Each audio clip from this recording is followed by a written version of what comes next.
Assalamualaikum warahmatullahi wabarakatuh.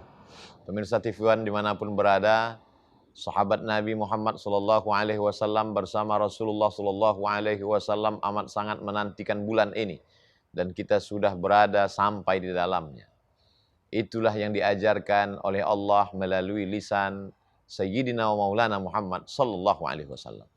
Ada kalimat-kalimat yang kita hanya dapat mendengarnya di malam-malam Ramadan. Di antara kalimat di sela-sela tarawih yang kita dengar adalah Al-Khalifatul Awwal Abu Bakrin Siddiq. Lalu kemudian menjawablah semua hadirin jamaah yang ikut salat tarawih, radhiyallahu an. Allah meridainya. Maqam, tempat level tertinggi pada diri manusia adalah menempati ridha Allah Subhanahu wa taala. Mengapa Allah meridai Sayyidina Abu Bakar Siddiq ketika dia mesti meninggalkan keluarganya dari kota Makkah Al-Mukarramah menuju Al-Madinah Al-Munawwarah, 8 hari 8 malam menunggang unta dengan panas terik, membawa pembiayaan hijrah Nabi Muhammad SAW. Ridha dia untuk melepas ini karena Allah Subhanahu wa taala. Ayah kandungnya di usia senja bernama Abu Quhafah, seorang yang maaf tak dapat melihat, tunanetra.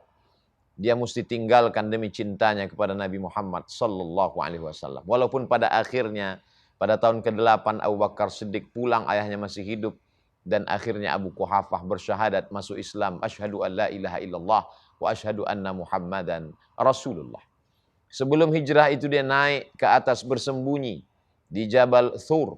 Sampai ke atas dia tidak izinkan Rasulullah untuk masuk ke dalam gua yang gelap. Dikhawatirkan ada binatang berbisa. Andai aku yang masuk, aku diterkam seekor singa, aku disengat kalajengking dan ular berbisa, aku mati. Yang bersedih hanya ayah, istri dan anak-anakku saja. Tapi kalau sampai engkau yang meninggal ya Rasulullah, semesta alam berduka karena risalah ilahiyah, kebenaran dari Allah belum lagi tersampaikan. Begitulah yang ada dalam diri Abu Bakar Siddiq. Jadi jangan kita cemburu ketika jamaah mengatakan radhiyallahu an, Allah meridainya. Karena dia ridha, bukan sekedar hartanya, bukan sekedar penderitaan kesulitan untuk bersembunyi di Jabal Thur kemudian hijrah bersama Rasulullah SAW. Tapi juga nyawa pun tidak dia pikirkan, biarlah melayang ini semua demi untuk mencari ridha Allah Subhanahu wa taala. Dalam kitab Ar-Risalah Al-Qushairiyah, kata Imam Al-Qushairi meriwayatkan dari salah seorang wali-wali Allah Subhanahu wa taala, aku tahu kapan Allah ridha kepadaku.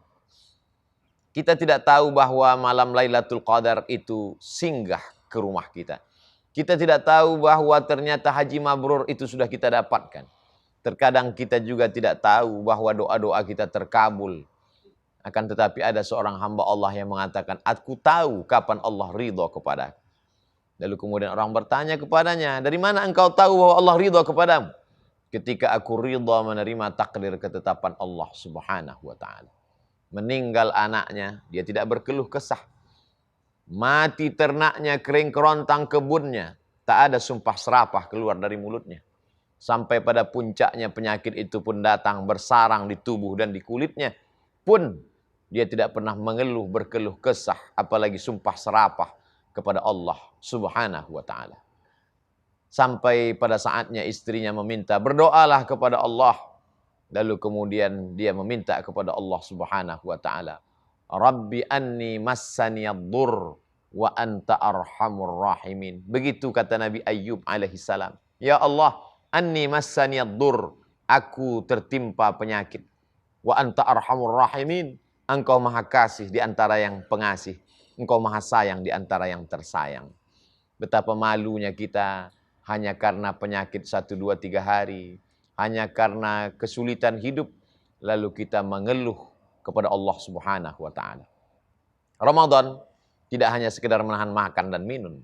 Ramadan mendidik kita untuk senantiasa merasa dekat kepada Allah. Ramadan saat-saat menantikan turunnya ridha Allah Subhanahu wa ta'ala. Jangan sia-siakan menjelang azan maghrib berkumandang, merenung sejenak, bermunajat kepada Allah.